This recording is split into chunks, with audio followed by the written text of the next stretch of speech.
Retired hydrographer Shri Satheesh Gopi കൂടി നമ്മളോടൊപ്പം ചേരുന്നുണ്ട്.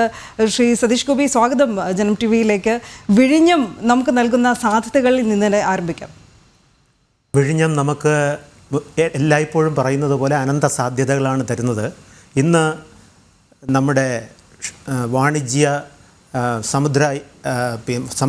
സമുദ്രത്തിലൂടെയുള്ള വാണിജ്യത്തിന് ഇന്നൊരു പുതിയ നാഴികക്കല്ലാണ് ഇവിടെ ഇന്നിപ്പോൾ ആരംഭിക്കുന്നത്. നമ്മുടെ ചരക്ക് ഗതാഗതം, ഇന്ത്യയുടെ ചരക്ക് ഗതാഗതം അല്ലെങ്കിൽ ആഗോള ചരക്ക് ഗതാഗതം 80% സമുദ്രത്തിൽ കൂടെയാണ് നടക്കുന്നത്. അപ്പോൾ സമുദ്രത്തിൽ കൂടെ അല്ലെങ്കിൽ കടലിലൂടെയുള്ള ചരക്ക് ഗതാഗതമാണ് ഏറ്റവും ചിലവ് കുറഞ്ഞത്. ഇന്ത്യയിൽ നമ്മുടെ ഒരു മദർ പോർട്ട് ഇല്ലാത്തതുകൊണ്ട്, ഇത്രയും നാൾ മദർ പോർട്ട് ഇല്ലാത്തതുകൊണ്ട് എല്ലാ വർഷവും ഭാരതത്തിന് ഏകദേശം 2500 കോടി രൂപ നഷ്ടം വന്നിരുന്നു. അതായത് മറ്റ് വലിയ പോർട്ടുകളിൽ കൊണ്ടുവന്ന് നമ്മുടെ ചരക്കിറക്കിയിട്ട് ചെറു കപ്പലുകൾ പോയി ആ ചരക്ക് തിരിച്ച് ഭാരതത്തിലേക്ക് എടുത്തുകൊണ്ട് വരുന്നത് വഴി നമുക്കൊരു വർഷം 2500 കോടി രൂപ നഷ്ടം വന്നിരുന്നു. ആ നഷ്ടം ഇവിടെ ഇല്ലാതെ ആവുകയാണ്. മാത്രമല്ല, ഇന്നിപ്പോൾ make in India, made in India എന്ന മുദ്രാവാക്യം നമ്മൾ മുന്നോട്ട് പിടിക്കുമ്പോൾ ഒത്തിരി സാധനങ്ങൾ, ഒത്തിരി കാര്യങ്ങൾ നമ്മളിവിടെ മെഷീനറി ആയിരുന്നാലും ശരി, ബാക്കിയുള്ള സാധന സാമഗ്രികളായിരുന്നാലും ശരി, അതെല്ലാം ഇവിടെ ഇന്ത്യയിൽ നിർമ്മിച്ച് ഇന്ത്യയിൽ നിന്നും മറ്റ് രാജ്യങ്ങളിലേക്ക് കയറ്റുമതി ചെയ്യുന്ന ഒരു യുഗത്തിലേക്കാണ് നമ്മൾ കാലുകുത്തുന്നത്. അപ്പോൾ ഇമ്പോർട്ട് എക്സ്പോർട്ടിന് വളരെയധികം പ്രാധാന്യമുണ്ട്. ഇമ്പോർട്ട് എക്സ്പോർട്ടിന് വളരെയധികം പ്രാധാന്യം നമ്മൾ കൽപ്പിക്കുമ്പോൾ നമുക്ക് വേണ്ടത് മദർ പോർട്ടുകളാണ്. മദർ പോർട്ടുകൾ വഴിയുള്ള കയറ്റുമതി ഇറക്കുമതി എന്ന് പറയുന്നത് ചിലവ് കുറഞ്ഞതായിരിക്കും. $10 ഇന്ത്യയിൽ ഉണ്ടാക്കുന്ന ഒരു സാധനം വിദേശ മാർക്കറ്റിൽ പോകുമ്പോൾ നമുക്ക് $10 അതിന് വിൽക്കാൻ കഴിയണം. $10 മാനുഫാക്ചർ ചെയ്യുന്ന സാധനം $10 പ്ലസ് അത് വളരെ ചിലവ് കുറഞ്ഞ് വിദേശ മാർക്കറ്റിൽ എത്തിച്ചാൽ ആ വിദേശ മാർക്കറ്റിൽ എത്തിക്കാനുള്ള ചിലവ് വളരെ കുറവായതുകൊണ്ട് വിദേശ കമ്പനികൾ ഉണ്ടാക്കുന്ന സാധനങ്ങളോട് നമുക്ക് കിടപിടിക്കാനും മത്സരിക്കാനും നമുക്ക് നമ്മുടേതായ ഒരു മാർക്കറ്റ് രൂപീകരിക്കാനും കഴിയും.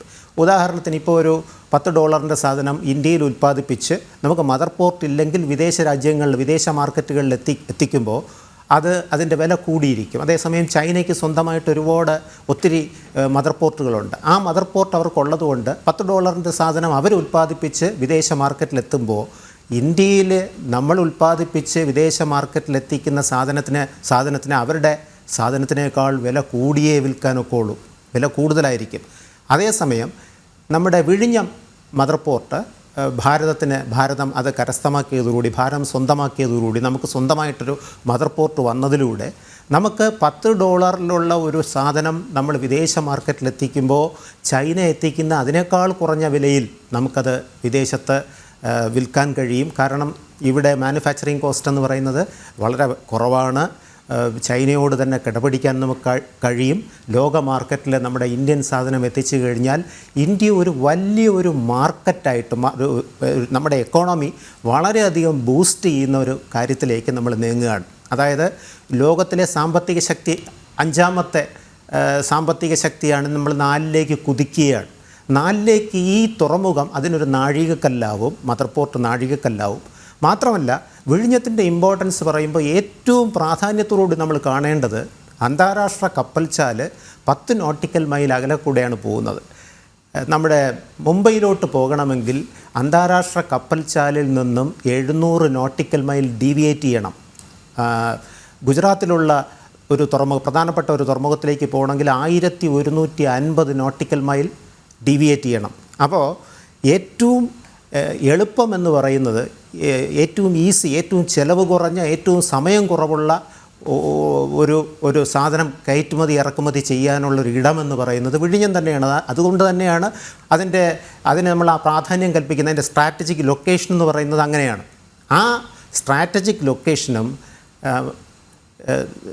സ്ഥായിയായിട്ടുള്ള, അതായത് ഒട്ടും ഡ്രഡ്ജ് ചെയ്യാതെ തന്നെ നാച്ചുറലായിട്ട് 20 മീറ്ററിൽ കൂടുതൽ ആഴമുള്ളതുമായ ഒരു തുറമുഖം, അത് നമുക്ക് ഈ തുറമുഖത്തിലെ കയറ്റുമതി ഇറക്കുമതി സുഗമമായി വർഷം മുഴുവൻ നടക്കണമെങ്കിൽ മെയിൻ്റനൻസ് ഡ്രഡ്ജിങ് എല്ലാ തുറമുഖങ്ങളിലും ആവശ്യമുണ്ട്.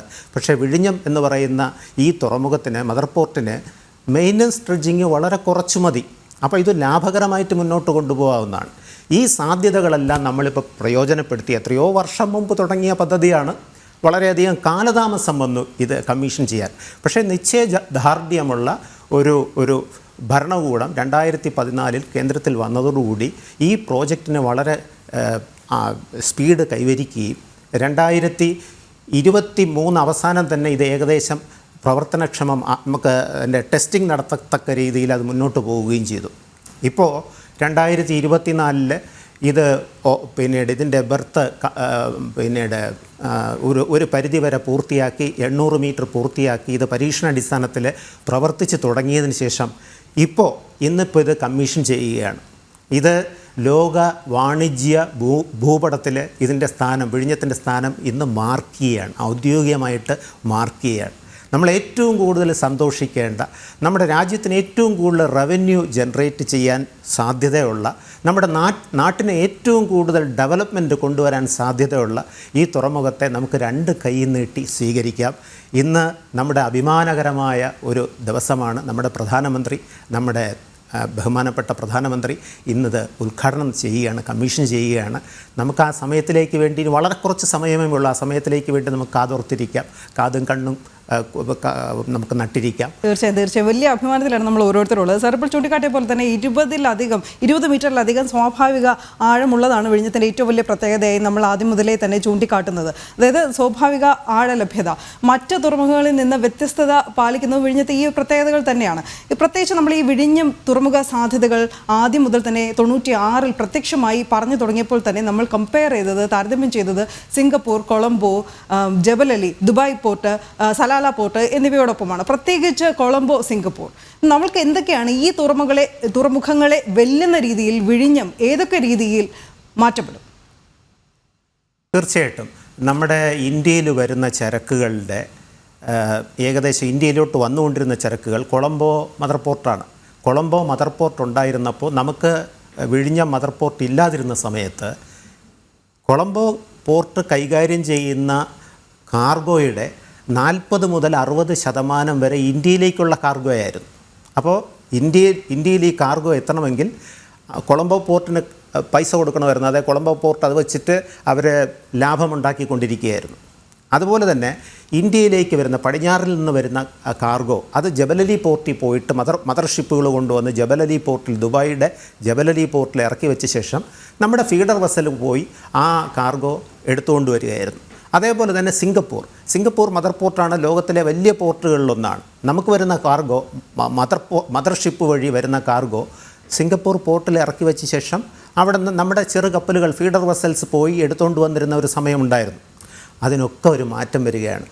ഈ പറയുന്ന ജബൽ അലി എന്ന് പറയുന്ന ഒരു മദർ പോർട്ട് അതിൻ്റെ സ്വാഭാവിക ആഴം അവിടെ ഏകദേശം 20 മീറ്റർ ഡെപ്ത് വേണം. പക്ഷേ അവിടെ സ്വാഭാവിക ആഴം എന്ന് പറയുന്നത് 12 മീറ്റർ 10 മീറ്ററൊക്കെ ഉള്ളൂ. അത് ഡ്രഡ്ജ് ചെയ്ത് അവർക്ക് 20 മീറ്ററായിട്ട് നിലനിർത്തണമെങ്കിൽ നേരത്തെ ഞാൻ പറഞ്ഞതുപോലെ മെയിൻ്റനൻസ് ഡ്രഡ്ജിങ്ങിനാണ് ഇവർ ഏറ്റവും കൂടുതൽ തുക ചെലവഴിക്കുന്നത്. ഓരോ വർഷവും ഇത് ഡ്രഡ്ജ് ചെയ്ത് ഇത്രയും ഡെപ്ത് അവിടെ നിലനിർത്തണം. അപ്പോൾ ഒരുപാട് തുക ആ പോർട്ടിൽ നിന്ന് കിട്ടുന്ന വരുമാനത്തിൻ്റെ ഏകദേശം ഭീമമായ ഒരു തുക, ഏറ്റവും ഒരു 50% കൂടുതലുള്ള തുക അവിടെ മെയിനസ് ഡ്രഡ്ജിങ്ങിലേക്ക് വേണ്ടി അവർ ചെലവിട്ടുകൊണ്ടിരിക്കുകയാണ്. അതേസമയം സിംഗപ്പൂരിന് ആ ഒരു പ്രശ്നമില്ല. പക്ഷേ കൊളംബോ പോർട്ടിൻ്റെ മെയിനസ് ഡ്രഡ്ജിങ് ആവശ്യമായിട്ടുണ്ട്.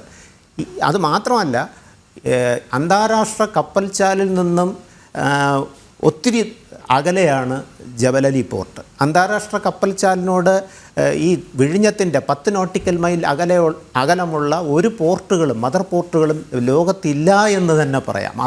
അത്ര ഒരു വളരെ ഇമ്പോർട്ടൻ്റ് ആയിട്ടൊരു സ്ട്രാറ്റജിക് ലൊക്കേഷനാണ് വിഴിഞ്ഞത്തിനുള്ളത്.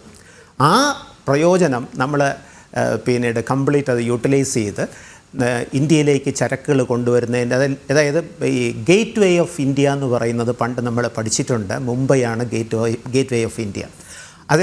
അത് മാറി ഇന്ത്യയിലെ വാണിജ്യ വ്യവസായ കേന്ദ്രത്തിൻ്റെ ഒരു എന്താ പറയുന്നത് ഗേറ്റ് വേ എന്ന് പറയുന്നത് വിഴിഞ്ഞമായി മാറാൻ പോവുകയാണ്. അതായത് ചരക്ക് ഗതാഗതത്തിൻ്റെ ഗേറ്റ് വേ എന്ന് പറഞ്ഞത് വിഴിഞ്ഞമായി മാറാൻ പോവുകയാണ്. ഇത് വലിയൊരു സംഭവമാണ്.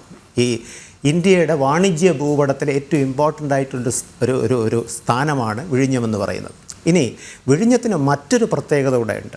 അതായത് വിഴിഞ്ഞത്തിനടുത്തുകൂടെ പോകുന്ന അന്താരാഷ്ട്ര കപ്പൽച്ചാലിലൂടെ ഒരു ദിവസം ഏകദേശം 250-ൽ പരം കപ്പലുകൾ കടന്നു പോകുന്നുണ്ട്. ഈ കടന്നു പോകുന്ന കപ്പലുകൾക്ക് ഇവിടെ ഒരു ബങ്കറിംഗ് ഫെസിലിറ്റി കൂടെ വന്നു കഴിഞ്ഞാൽ നമ്മുടെ വരുമാനം, ഈ തുറമുഖത്തിൻ്റെ വരുമാനം എത്രയായി വർദ്ധിക്കുമെന്ന് ആലോചിച്ച് നോക്കൂ.